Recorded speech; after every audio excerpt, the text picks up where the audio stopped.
자, 오늘은 창세기 천지창조 다섯째 날, 우리 다 같이 제목을 한번 말해봅니다. 시작. 궁창의 새와 바다의 생물 창조. 성경은 예수 그리스도를 통해서 우리 죄인들을 구원해 나가는 과정을 기록한 책이 성경이라 그랬잖아요. 그죠? 그래서 하나님이 막연하게 우리를 구원하지 않고 하나님은 창조 때부터 설계하시고 그 다음에 모형도를 만드시고 그 다음에 실상으로 예수님을 보내시고 그 다음에 계시록에서 완성하셨다 이렇게 이야기를 했습니다. 자, 오늘 이런 하나님의 천지 창조를 가만히 보면 이 천지 창조는 항상 이 상극과 조화로 되어 있음을 보게 됩니다. 뭐로 되어 있다고요? 상극과 조화. 서로 상극이라는 것은 서로 반대, 어울리지 않는 서로 반대의 상을 상극이라 하거든요. 이 조화라는 것은 상호간에 어울리는 것. 생각을 해보세요. 우리가 하나님이 천지를 창조할 때 짐승을 만들 때 암놈, 순놈으로 만들었잖아요. 그죠?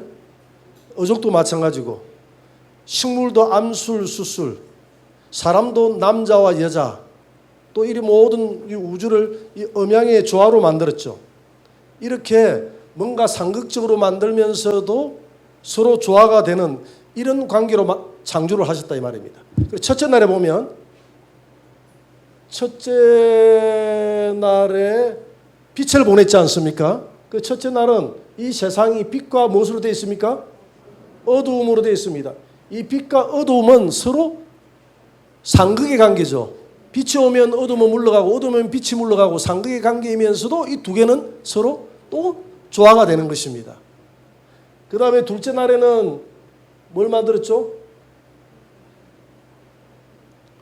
궁창? 위의 물과 아래의 물로 나눴습니다. 그랬죠? 그 다음에 셋째 날에는 뭘 만들었습니까? 땅과 바다로 나눴지 않습니까? 무틀 드러나서 무틀 땅이라 하고 그 다음에 넷째 날에는 하늘에 해, 달, 별을 창조하셨다 이거. 오늘 다섯째 날. 오늘 다섯째 날은 하늘의 새와 그 다음에 바다의 생물. 자, 이 모든 것이 빛과 어두움, 궁창 위의 물과 아래의 물, 땅과 바다, 해, 달, 별과 지구, 하늘의 새와 땅의 바다의 생물, 이 다 뭔가 상극이지만은 서로 조화가 되는 그런 관계죠. 그래서 우리가 이것을 하나님은 전부 다 예수님이 우리 인간을 구원해 나가는 하나의 계획과 설계 도면이라 그랬죠. 그러면 여기에 복음이 들어가 있어야 되겠죠. 그래서 이 어둠 속에 빛을 보냈다는 것은 바로 예수 그리스도의 탄생을 의미하는 것이죠. 빛은 예수님인 줄 믿습니다. 예수님이 이 땅에 빛으로 오신 줄 믿습니다. 그 다음에 궁창 위의 물과 궁창 아래의 물이라고 그랬어요. 그래서 하나님이 이 지구는 사람의 마음이다 그랬잖아요. 심판 가운데 있는 우리 영혼의 상태를 말했어요. 우리 영혼의 상태에 어둠과 물로서 잠겨 있다는 것은 물은 심판이다 그랬잖아요. 심판 가운데 잠겨 있던 우리를 하나님이 이 심판의 물을 걷어냈다는 것은 하나님이 우리 사이에 막혀 있는 예수님이 십자가에 달려 돌아가실 때 휘장을 찢어가지고 휘장을 장막을 걷어버렸다는 것입니다. 믿습니까? 그래서 궁창 위의 물로 나누시고 궁창 아래의 물로 나눴는데 위의 물은 무슨 물이다 그랬습니까? 신령한 물이다 그랬죠. 아래의 물은 세상의 물이다 그랬죠. 세상의 물은 사망의 물이요 신령한 하늘에 있는 그 물은 성령의 물인 줄 믿습니다.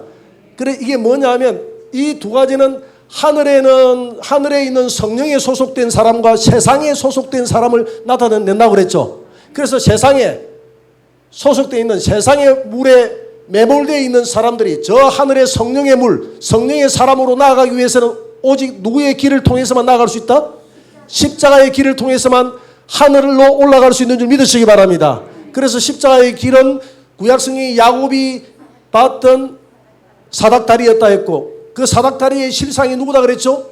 예수님이. 그 사닥다리는 나다 그랬잖아요. 인자 위에 천사들이 오르락 내리락 하는 것을 보게 되리라. 그래서 예수님의 십자가는 죽음의 물에 있는 사람들이 영원한 하늘나라의 성령의 사람으로 신령한 물적으로 나아갈 수 있는 그 길이 바로 십자가의 길이다. 그래서 둘째 날은 십자가를 이야기합니다. 이 조금만 낮춰보세요. 10번 조금만 낮춰보세요. 십자가를 의미합니다. 그 다음에 세 번째는 땅과 바다. 이 땅은 전부 다 바다로 매몰되어 있다 그랬잖아요. 그랬죠? 물로 매몰되어 있는 물은 무슨 판이라고 그랬습니까? 심판 가운데 있던, 심판 가운데 다 죽음 가운데 있던 우리 인생의 영혼에서 사망에서 첫 부활의 모습으로 나타나신 분이 있는데 그분이 누구다 그랬죠? 예수님. 그래서 이 못에서 묻이 드러나라 한 것은 묻이 바다에서 올라왔다는 것은 예수님의 무슨 말? 부활을 의미하는 거예요. 부활했을 때 거기 있는 씨 가진 각종 채소와 나무 열매들이 맺더래. 씨 가진 열매는 예수 그리스도 안에 영원한 무슨 씨? 생명의 씨를 가지고 예수님은 부활하셨다. 우리가 예수님을 믿게 되면 예수님 안에 있는 영원한 생명의 씨가 우리 안에 들어올 줄 믿습니다. 그리고 난 다음에 예수님은 하늘로 승천해서 해, 달, 별은 하늘나라의 가족이다 그랬죠. 해는 누구다 그랬습니까? 아버지, 달은 어머니, 별은 자녀다 그랬죠. 그래서 해는 하늘나라의 아버지 되시는 예수님, 달은 오늘 교회된 해의 신부, 오늘 교회 성도, 그죠? 교회. 예수님과 교회가 낳은 성도들이 별이다 그랬죠. 별, 성도, 자녀들. 그래서 이들은 하늘나라의 한 가족이요 공동체인 줄 믿습니다. 하늘나라의 한 가족의 공동체는 아직도 하늘나라의 공동체에 소속되지 못한 자들에게 무엇을 비춰야 됩니까? 빛을 비추는데, 빛을 구체적으로 무엇으로 빛을 비춘다 그랬죠? 말씀의 빛, 생명의 말씀의 빛을 비추어서 저들로 하여금 땅의 가족들이 하늘나라의 가족들로 될 수 있도록 만들어야 되겠죠. 그래서 이 해, 달, 별은 예수님이 하늘로 성천에서 올라감으로 인해서 하늘나라의 가족이 이루어진 줄 믿습니다. 그래서 내가 하늘나라의 처소를 예배하러 가노니 거기서 너희들과 내가 영원히 하늘나라의 한 가족이 돼서 살 것이 됐는데, 그 처소를 예배하러 하늘나라 가는 것이 바로 하나님의, 예수님의 뭐라고 그랬죠? 성천. 그러면 오늘 다섯째 날, 오늘 하는 이건 뭡니까? 충만하라. 충만하라. 우리가 이 땅에 하나님의 복음으로 충만하기 위해서는 무슨 갑옷을 입어야 된다? 무슨 영의 갑옷을 입어야 된다? 성령의 갑옷을 입어야 될 줄 믿습니다. 예수님이 그랬잖아요. 위로부터 능력의 갑옷을 입을 때까지 마가의 다락방에서 기도하라 했는데, 그 능력의 갑옷이 하나님의 성령의 오순절날 임함으로 인해서 성령의 능력을 힘입어서 온 땅에 복음을 전해서 믿는 사람들이 충만하고 번성하게 됐지 않습니까? 그래서 오늘 본문에 보니까 하늘에는 새들이 번성하고 땅에, 바다에는 생물들로 생육하고 번성하고 충만하라 이랬잖아요. 이것은 무슨 사건? 하나의 오순절의 성령 확대 사건입니다. 그래서 지금은 이 오순절의 성령 확대 사건으로 온 땅이 하나님의 사람으로 충만해지기를 소원합니다. 지금 이 충만해지는 가는 과정이에요. 이건 오순절의 사건이에요. 그래서 이것은 다 복음을 싣고 있다 그랬잖아요. 예수 그리스도에 대한 복음. 그래서 창세기 1장은 무슨 도민이다고요? 설계도민이다. 설계도민이다. 그래서 설계도면은 예수님의 탄생을 설계했고, 첫째 날 되기 전에는 전부 어둠으로 다 갇혀있는 우리 인생의 상태가 혼돈하고 공허하고 흑암의 깊음 위에 있고 물속에 심판 가운데 있던 우리 인간의 상태, 영원한 상태에서 예수님이 빛으로 이 땅에 오셔서 십자가를 지셔서 하늘로 갈 수 있는 길을 만들어주시고, 예수님이 십자가에서 죽으시고 부활의 첫 열매가 되시고 하늘로 성천하시고 우리에게 성령을 보내사 이 땅에 하나님의 나라가 충만하게 이루어질 수 있도록 하나님은 설계하셨다. 이렇게 했는데 오늘은 이 다섯째 날 하늘의 새와 바다의 생물이 어떤 의미가 있는지 한번 알아볼 수 있도록. 그래서 이런 모든 것들이 빛과 어둠, 궁창 위의 물과 아래의 물, 땅과 바다, 해달, 별과 지구, 하늘의 새와 바다의 생물, 이것은 전부 다 하나의 상극의 관계인 것 같으면서도 조화의 관계다. 이해가 됩니까? 자, 그러면 오늘 1장 20절에 보니까 하나님이 물들의 생물들이 있고 하늘에는 궁창에는 새가 나르라 이렇게 해서 창조를 했는데 그것을 좀 구체적으로 설명한 것이 21절입니다. 21절을 같이 한번 읽어보도록 하겠습니다. 다 같이. 하나님이 큰 바다 짐승들과 물에서 번성하여 움직이는 모든 생물을 그 종류대로 날개 있는 모든 새를 종류대로 창조하시니 하나님의 보시기에 좋았더라 그랬습니다. 자, 오늘 본문에 보니까 하나님이 큰 바다 짐승들을 바다에 두 종류를 만들었어요. 큰 바다 짐승이라는 것을 큰 바다, 이거는 바다의 큰 짐승이다 이 말이에요. 좀 이거 번역을 바다의 큰 짐승 이렇게 했으면 될 텐데 큰 바다 짐승이라니까 뭐 바다가 큰 건지 짐승이 큰 건지 헷갈리도록 이렇게 번역 성경은 이렇게 좀 이렇게 헷갈리게 많이 해놨습니다. 그래서 바다의 큰 짐승을 만들고 바다의 생물들을 만들었다 이 말입니다. 그래서 바다의 큰 짐승은 누가 있겠어요? 뭐 물개도 있을 수, 악어, 그 다음에 고래, 뭐 상어 이런 것들이 바다의 큰 짐승들이다 이렇게 이야기를 합니다. 하나님이 두 종류로 만들었는데 이 바다의 큰 짐승, 첫째 바다의 큰 짐승이 있으라 이랬어요. 창조를 했는데 바다의 큰 짐승을 만들었다 했는데 이 바다의 큰 짐승을 바다의 큰 짐승을 원어에 보니까 탄닌이라고 했어요. 탄닌. 히브리어 원어에 탄닌이라고 했어요. 탄닌. 따라합니다. 탄닌. 이 탄닌이라는 것은 괴물, 용, 뱀, 큰 물고기, 악어 이런 뜻이 들어가 있습니다. 바다의 큰 짐승은 괴물, 용, 뱀, 큰 물고기 이런 것을 탄닌이다 이렇게 했다 이 말입니다. 하나님께서 이 고기들을 했는데 예쁜 고기들만 만드는 것이 아니라 이렇게 괴물 같은 고기들을 만들었다 이 말이죠. 만들었는데 이것은 하나의 우리가 용이 실제 바다에 살고 있지는 않죠. 하나의 상징적으로 성경에 용으로 우리가 기록하고 이해하는 경우들이 많았습니다. 그래서 이스라엘 백성들은 바다에 실제 하는 큰 용이 살고 있다고 생각을 했죠. 그래서 시편 74편 13절을 한번 봅니다. 다 같이. 주께서 주의 능력으로 바다를 나누시고 물 가운데 용들의 머리를 깨뜨렸다. 자, 이 용은 하나님과 조화되는 존재입니까? 하나님과 상극되는 존재입니까? 상극되는 존재. 용은 하나님이 깨뜨려야 없애야 될 원수다 이 말입니다. 원수 같은 존재로 이렇게 이야기했어요. 그래서 이 용은 큰 짐승은 용을 의미하는데 용은 하나의 계시록 20장 2절에서 용을 뭐라고 그랬습니까? 계시록 20장 2절에 보니까 용을 뱀이요. 결론적으로 이야기해서 사탄이다 이 말이에요. 사탄 마귀다 이 말이죠. 이 마귀는 하나님이 없애버려야 될 존재다. 하나님의 원수다 이 말입니다.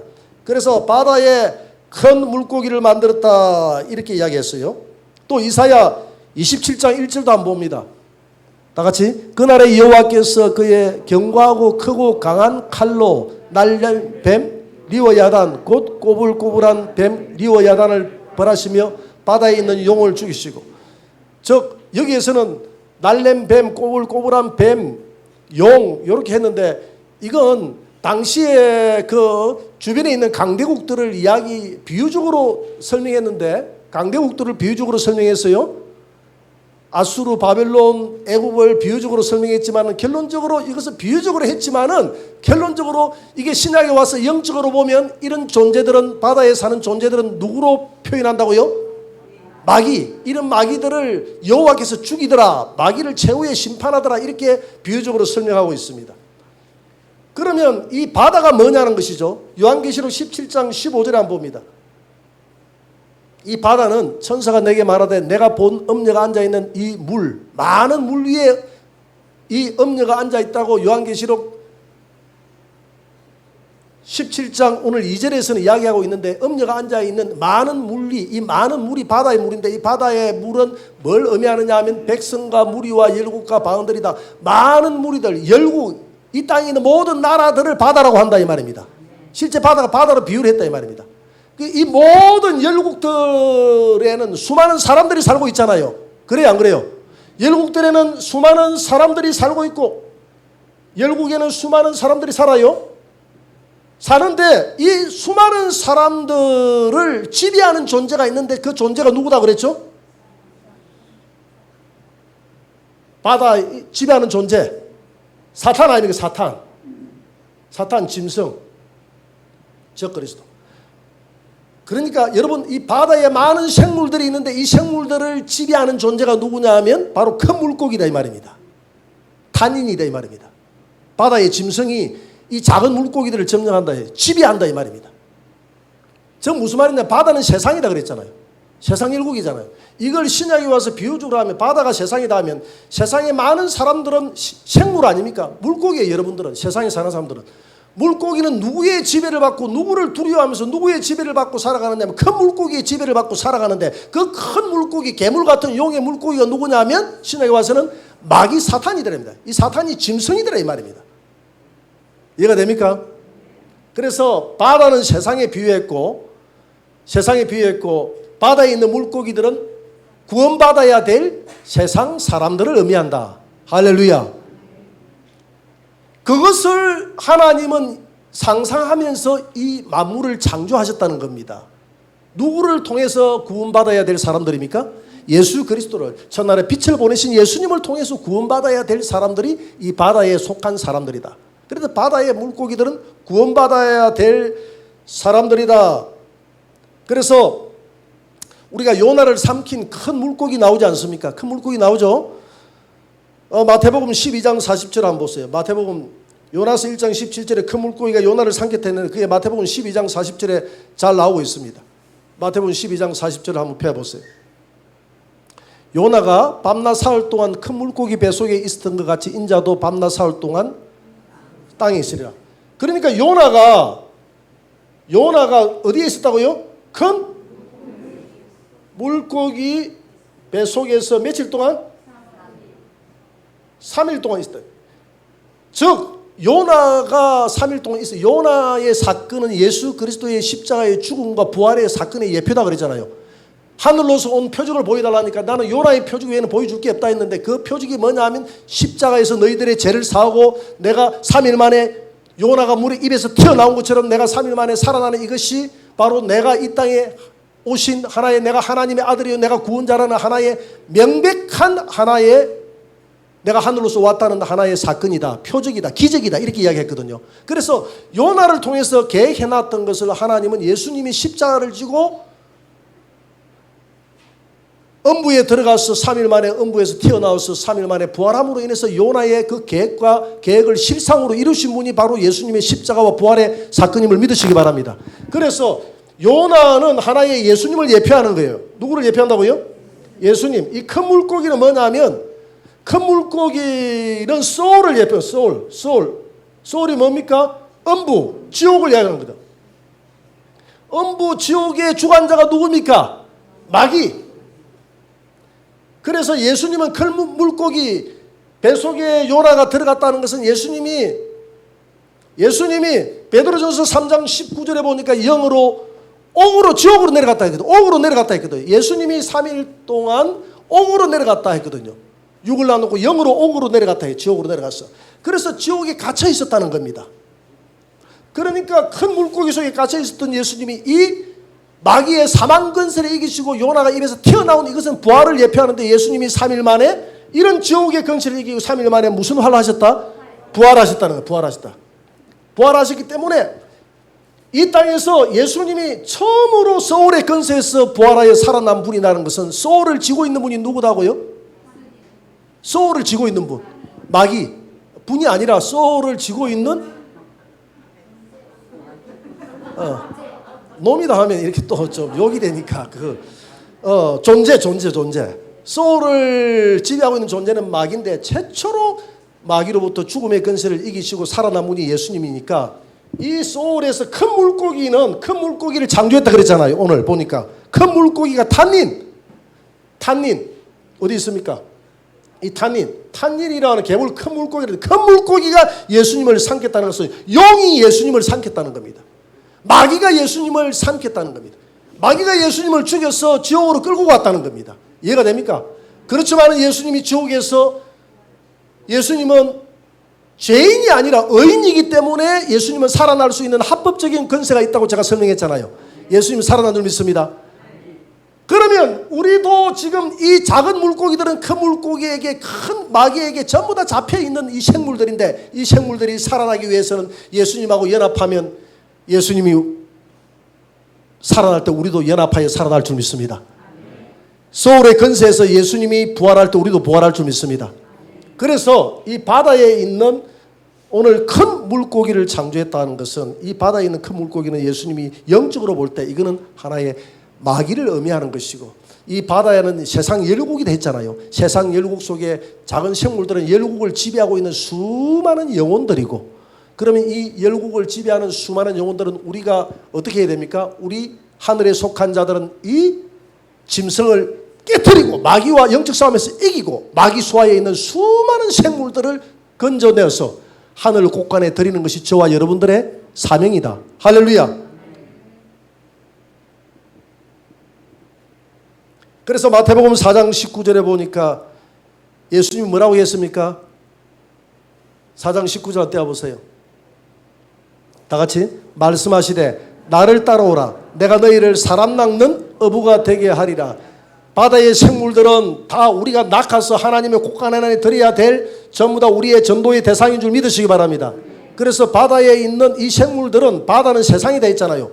바다는 세상이니까 바다에 사는 생물들은 예수님이 뭐에 비유를 했습니까? 물고기들은 뭐에 비유를 했습니까? 사람의 영혼 아닙니까? 그래요 안 그래요? 바다에 있는 물고기는 사람의 영혼이 따른다. 사람의 영혼이다. 그래서 내가 너희들을 사람 낚는 업으로 삼아주겠다 했잖아요. 그래서 바다에 있는 물고기는 누구의 지배를 받고 바다의 물고기들이 지금 살아간다고요? 큰 물고기가 상징적으로 누구를 예표한다 그랬습니까? 마귀의 지배를 받고 살아가는 그 사람들에게 예수 믿는 제자들은 전부 다 사람 낚는 어부가 돼서 그들을 낚아서 바다로부터 우리는 큰 물고기로부터 예수님이 큰 물고기로부터 해방하여 부활하여 살아났듯이 우리도 그들을 건져야 된다. 할렐루야. 그게 우리 믿음의 사람들의 사명입니다. 그래서 마태복음 13장 47절 한번 봅니다. 다 같이 또 천국은 마치 바다에 치고 각종 물고기를 모는 그물과 같으니 그 다음 그물에 가득하며 물가로 끌어내고 앉아서 좋은 것은 그릇에 담고 못된 것은 버리느니라. 우리가 이 전도해서 세상 끝에도 이러하리라. 천사들이 와서 의인 중에서 악인을 골라내리라. 할렐루야. 오늘 우리는 바다로부터 세상으로부터 다 저와 여러분들은 건진받은 존재들 아닙니까? 그래서 우리는 못된 물고기가 돼야 되겠습니까? 좋은 물고기가 돼야 되겠습니까? 좋은 물고기, 못된 물고기는 다 버린다고 그랬어요. 좋은 상품이 되어져서 하늘 곳간에 들어가는 저와 여러분들이 되시기를 주의 이름으로 축원합니다. 그래서 이걸 건질 때 뭘 가지고 건진다면 요한복음 21장 6절에 보니까 배 오른편에 그물을 던지라 했거든요. 배 오른편은 진리의 편입니다. 우리가 진리의 말씀으로 영혼들을 건져야 될 줄 믿습니다. 그러면 이 궁창의 새는 누구냐? 궁창의 새, 바다의 큰 짐승. 바다에 큰 짐승이 있고 또 바다에 생물들이 있다 그랬죠. 이제? 바다의 생물. 두 번째는 바다 생물. 바다 생물들은 영적으로 볼 때 이 생물이 누구다 그랬죠? 예? 사람들. 구원받아야 될 사람들이다 그랬죠. 그지? 구원받아야 될 사람들. 누구로부터 해방돼야 될 사람들이다 그랬죠? 마귀로부터 해방돼야 될 사람들. 자, 그 다음에 궁창의 새. 그 다음에 세 번째, 궁창의 하나님이 새를 창조했습니다. 이 궁창의 새가 뭘 의미하느냐 하면 궁창의 새는 성령으로 거듭난 성도를 의미합니다. 무엇으로요? 성령으로 거듭난 성도. 바다의 큰 짐승은 바다에 있는 세상을 지배하는 이 마귀 용. 거기에 사는 생물들은 구원받아야 될 고기들은 세상 사람들을 의미하지만 이 하늘에 있는 궁창의 새는 구원받아서 하늘을 훨훨 나는 성령으로 독수리 날개치며 마음껏 하늘을 나는 날개 달린 우리 믿음의 거듭난 성도인 줄 믿으시기 바랍니다. 마태복음 6장 26절에 보니까 우리 주님이 공중의 새를 보라, 심지도 않고 거두지도 않고 창고에 들이지도 아니하되 너희 하늘 아버지께서 기르시나니 너희는 이것들보다, 우리 성도들을 공중에 나는 새로 비유를 했어요. 거둔다 이렇게 비유를 했어요. 계시록 19장 17절 한번 봅니다. 계시록 19장 17절 다 같이 시작. 또 내가 보니 한 천사가 태양 안에 서서 공중에 나는 모든 새를 향하여, 보세요, 새를 향해서 큰 음성으로 했죠. 하나님의 큰 잔치에 모여서 18절 왕들의 살과 장군들의 살과 장사들의 살과 말들과 그것들을 탄 자들의 살과 자유인들이나 종들이나 작은 자나 큰 자나 땅에 있는 모든 불신자들을 다 먹으라 이랬잖아요. 새들을 보고. 이게 뭐냐면 이 새들은 오늘 하늘에서 성령으로 거듭난 성도들입니다. 성도들인데 새들 보고 다 먹으라, 이건 영적인 의미가 있다 그랬죠. 새는 하늘에서 거듭난 성도들이니까 하나님이 도와드려 성도들에게 뭐라고 했습니까?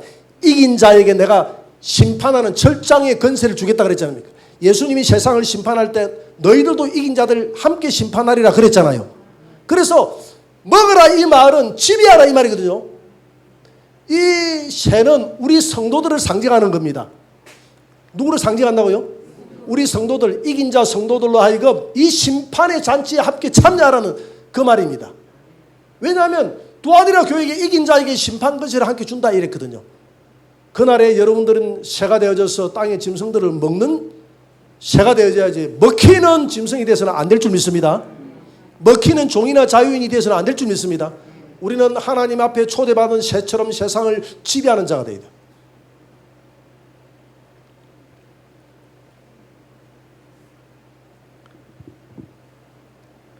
이사야 40장 31절입니다. 그럼 새 중에서 어떤 새가 되어야 되느냐? 오직 여호와를 앙망하는 자는 새 힘을 얻으리니 독수리가 날개치며 올라가면 같을 것이요 다른 박질하여도 곤비하지 아니하겠고 걸어가도 피곤하지 아니한 성령 충만한 성도, 여호와를 앙망하는 성령 충만한 성도는 독수리가 날개치며 올라가듯이 그 믿음이 하늘을 향해서 날마다 더 진보하여 올라가게 될 줄 믿습니다. 하늘의 새가 되더라도 저 공중에 참새처럼 여기만 매무는 그런 새가 되지 말고 독수리 날개치듯이 하늘을 향해서 매일 올라가는, 할렐루야, 그런 새가 돼야지.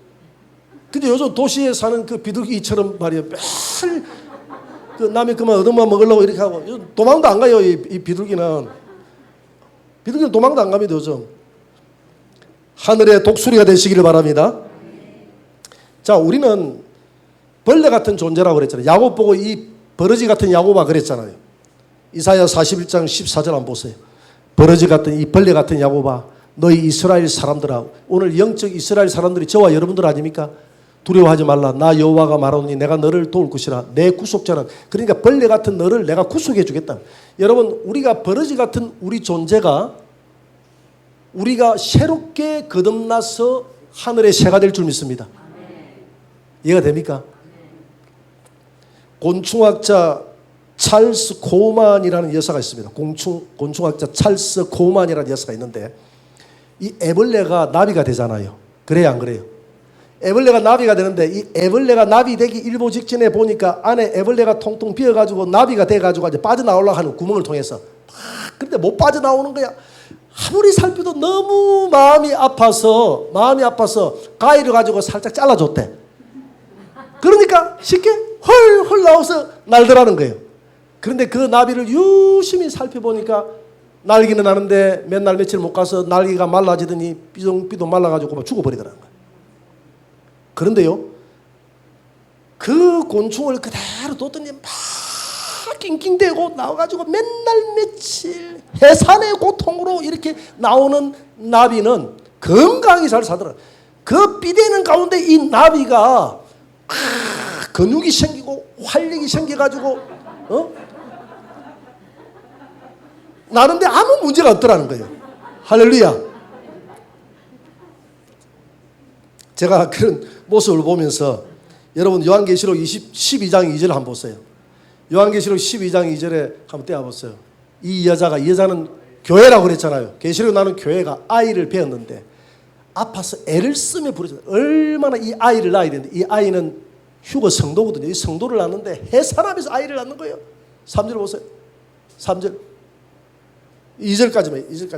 이 해산의 고통으로 아이가 너무 고통스럽게 이 아이를 낳는데, 이 아이가 5절에 가서 한번 보세요. 5절에 가서 보면 여자가 아들을 낳았는데, 이 아이는 장차 철장으로 만국을 다스릴 남자라. 다 예수님으로 이렇게 풀이하는 사람들이 많이 있는데, 예수님으로 풀이하면 안 된다 그랬잖아요. 그죠? 예수님으로 풀이하면 문제가 저번에 해보니까 많이 생기죠. 절대 예수님 풀이하면 안 됩니다. 예수님은 아니에요. 예수님 풀이하면 절대 해석이 안 됩니다. 해석이 안 되는 이유를 이야기했잖아요. 그랬죠, 그죠? 이걸 갖다가 예수님으로 이 아이를 해석을 하고, 이 아이를 죽이려고 하는 이 용을 헤로드 왕으로 하고 이렇게 하는데, 여러분 그렇게 하면 안 돼요. 왜냐하면 그걸 가지고 이 여자를 데리고 어디입니까? 저 애국으로 피신했잖아요. 그걸 예비체라고 하는데, 여러분 요한계시록 12장에 보면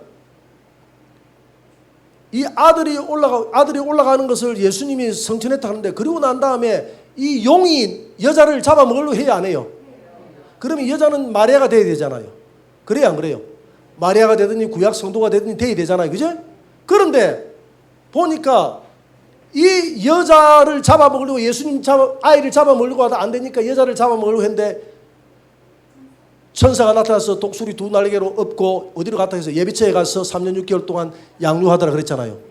그런데 예수님 올라가고 난 다음에 헤롯이 마리아를 잡아먹으려고 애를 썼습니까? 안 썼습니까? 한 번도 마리아에게는 관심, 마리아는 자유하면서 살았습니다. 그러니까 성경은 1.1도 변함이 없어요. 그 예수님으로 해석을 하면 해석 자체가 안 돼요. 이해가 됩니까?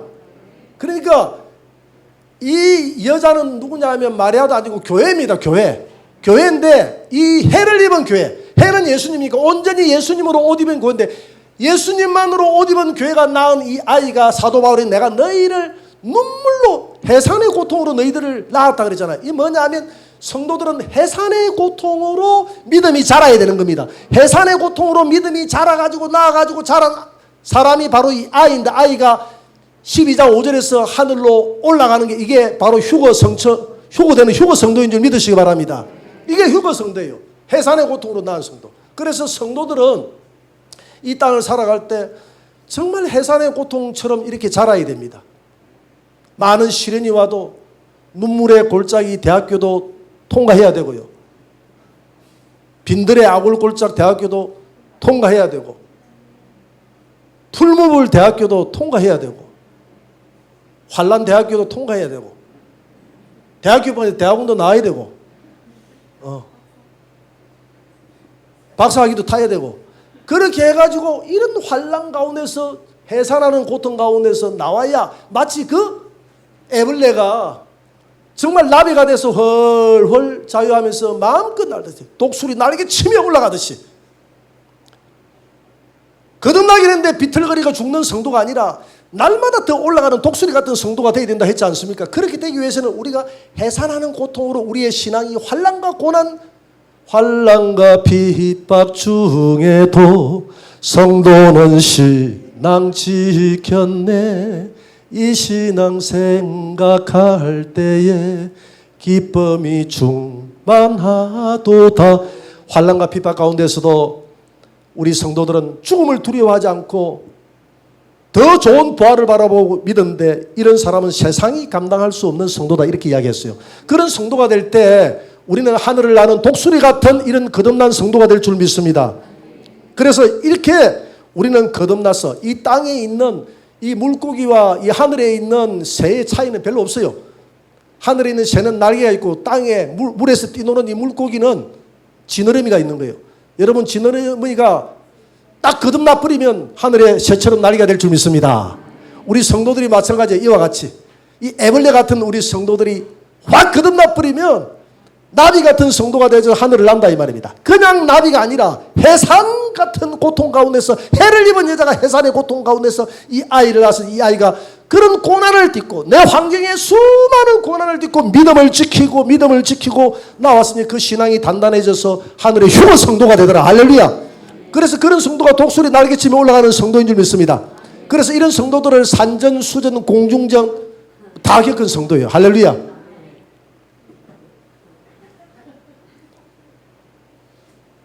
환난을 기뻐할 줄 믿습니다.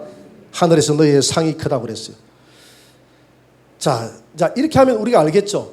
자, 오늘 하나님이 하늘에 있는 새와 땅에 있는 물고기를 구분했습니다. 하늘에 있는 새는 거듭난 성도들을 의미하는 것이요, 땅에 있는 물고기는 우리가 건져야 될 용, 큰 물고기로부터 건짐을 받아야 될 세상 사람들을 의미한다고 제가 설교를 했습니다. 이제 구분이 됐죠. 그래서 하나님의 창조를 보면 항상 상극과 조화로 되어 있어요. 하늘의 새와 바다의 물고기는 상극의 관계지만은 우리가 건져내야 될 그런 또 조화로운 관계다 이 말입니다. 빛의 어둠을 비추듯이 우리가 그들에게 말씀의 빛을 비춰서 건져내야 된다. 그런데 이런 또 질문을 해볼 수가 있어요. 하늘에 있는 저 새가 성령으로 거듭난 성도인 것을 어떻게 객관적으로 증명할 수 있습니까? 아니, 저 하늘에 있는 새는 마귀로도 이야기할 수 있잖아요. 그래요, 안 그래요? 마태복음 13장에 보니까 길가에 씨를 뿌리는데 새들이 잡아먹었는데 그 새는 마귀거든요. 그러면 이게 맞지 않잖아요. 이렇게 이야기할 수 있습니다. 그런데 성경은 전체적인 여러분 흐름과 문맥을 보고 그 내용을 확인해야 됩니다. 예를 들어서 여러분들이 누룩이다 하면 생각, 누룩. 자, 누룩. 이 누룩이 뭘 의미하죠? 예? 누룩. 첫째는 천국을 의미합니다. 누룩이 천국을 의미한다. 마태복음 13장 33절 한번 떼어보세요. 다 같이. 또 비유로 말씀하시되 천국은 마치 여자가 가루 서말 속에 갖다 넣어 전부 부풀리게 한 누룩과 같으니. 천국이 뭐라고요? 누룩이다. 그 다음에 두 번째로 죄를 의미합니다. 죄. 고린도전서 5장 6절 한번 보세요. 고린도전서 5장 6절. 다 같이 시작. 너희가 자랑하는 것이 옳지 아니하도다. 적은 누룩이 온 덩어리에 퍼지는 것을 알지 못하는 7절 한번 보세요. 너희는 누룩이 없는 자인데 새 덩어리가 되기 위해 묵은 누룩을 내버리라. 묵은 누룩은 죄를 말하거든요. 죄의 습관을 버리라 이 말입니다.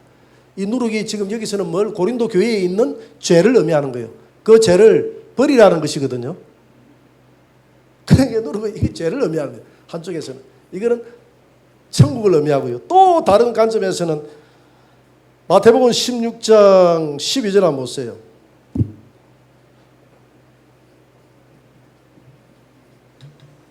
그제서야 제자들이 떡의 누룩이 아니요 바리새인과 사두개인들의 교훈을 삼가라고 말씀. 누룩을 조심하라 그랬거든 예수님이. 마태복음 16장 6절에서 누룩을 조심하라 했는데 바리새인과 사두개인들의 누룩을 조심하라 이랬는데 그 누룩을 조심하라 이게 무슨 말인가 했는데 그 사람들의 교훈을 조심하라 이 말입니다. 그래서 이 누룩이라는 것이 이 어떤 그 상황에 따라서 다양하게 쓰일 수 있습니까 없습니까? 쓰일 수 있는데 이 누룩을 천국만 고집하면 안 됩니다. 누룩을 죄다고 고집. 우리 옛날에 사무가 이웃에 있는 어떤 근사님하고 좀 교제를 나눴는데 잘 아는 분이었어요.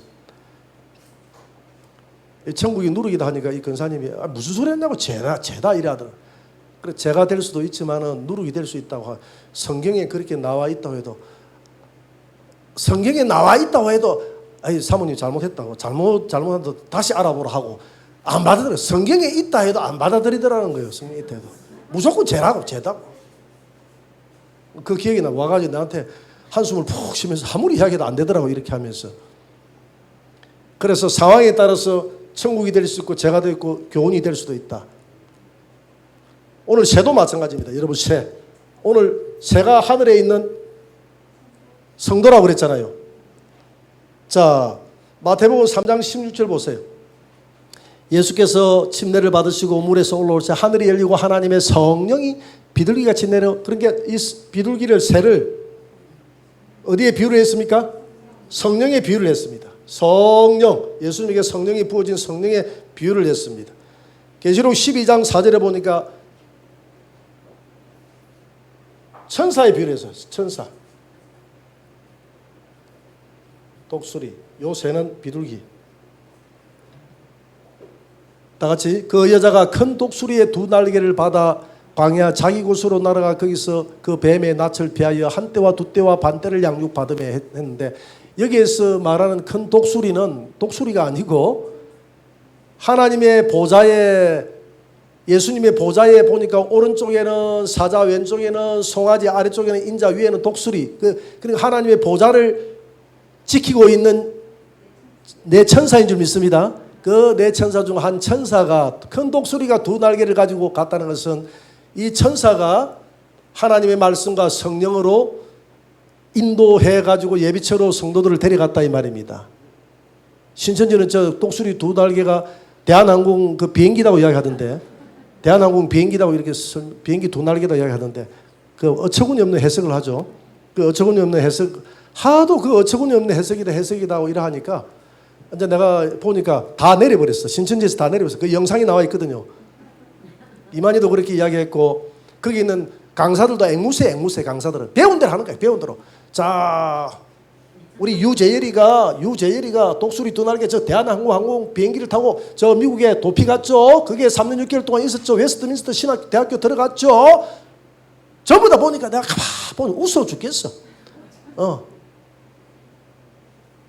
정거장막 성전을 세웠던 유재열이는 미국에 가기는 갔어요. 도망가기는 갔는데 웨스트민스터 신학교 들어가지도 않았어. 들어갈 수도 없어요.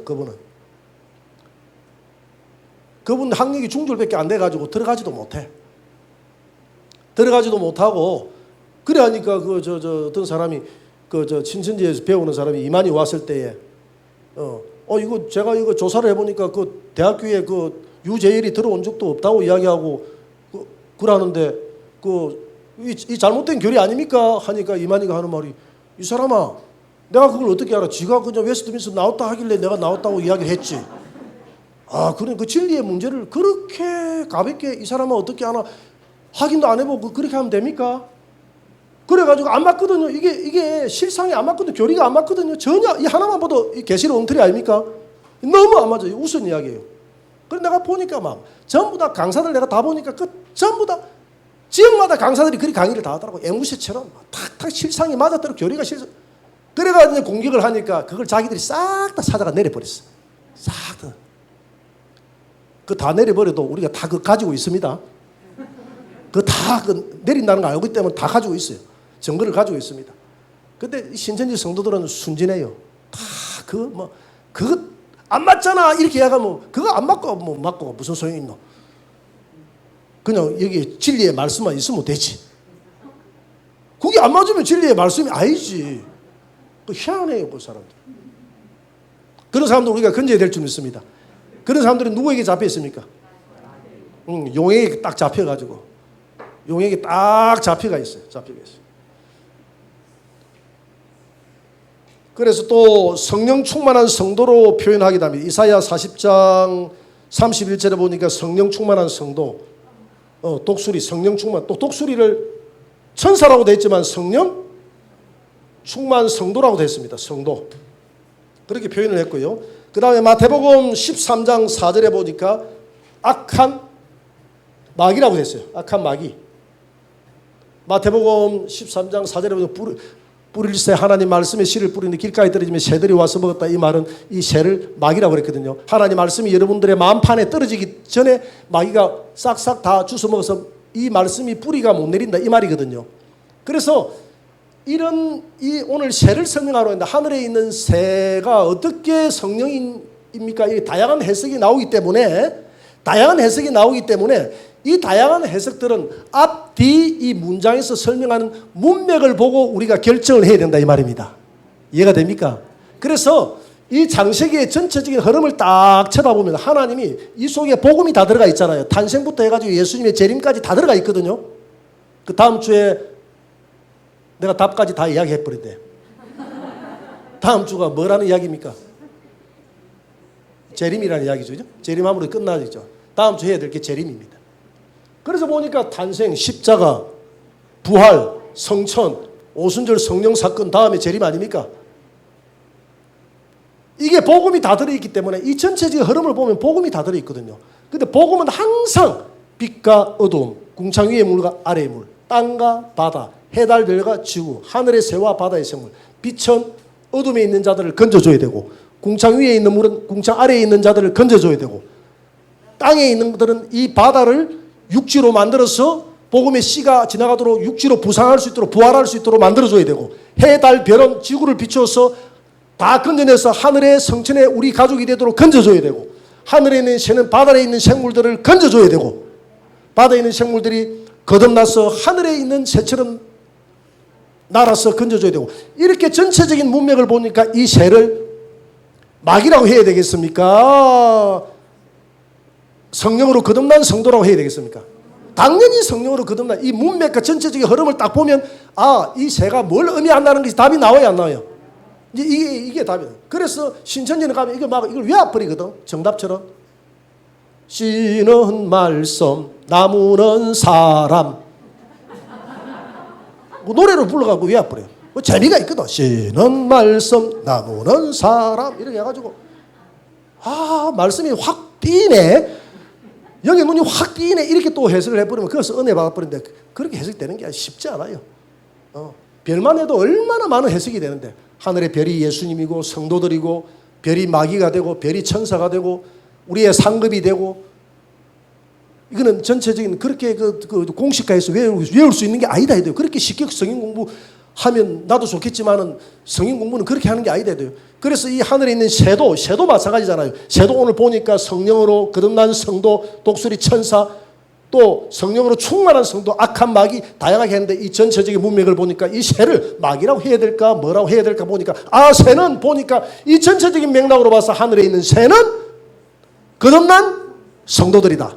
거듭난 성도들은 복음을 가지고 땅에 바다의 큰 짐승에게 지배를 당하고 있는 생물들, 고기들을 건져내야 된다. 그래서 우리를 사람 낚는 업으로 삼아줬다. 할렐루야. 우리는 이 바다는 세상이 되어 있잖아요. 세상에 있는 이 많은 물고기들을 잡는 업으로 내가 너희를 불렀다고 주님이 말했지 않습니까? 우리는 세상에 있는 이 불신자, 마귀에게 매여 있는 큰 용에 탄린, 큰 용에게, 괴물에게, 뱀에게 매여 있는 저 세상 사람들을 우리는 이 복음의 말씀으로 건져서 그들 버러지 같은 그들이 하늘에 있는 거듭나서 날개짓으로 나비처럼 날아서 하늘의 새가 될 수 있도록 우리가 건져야 될 줄 믿습니다.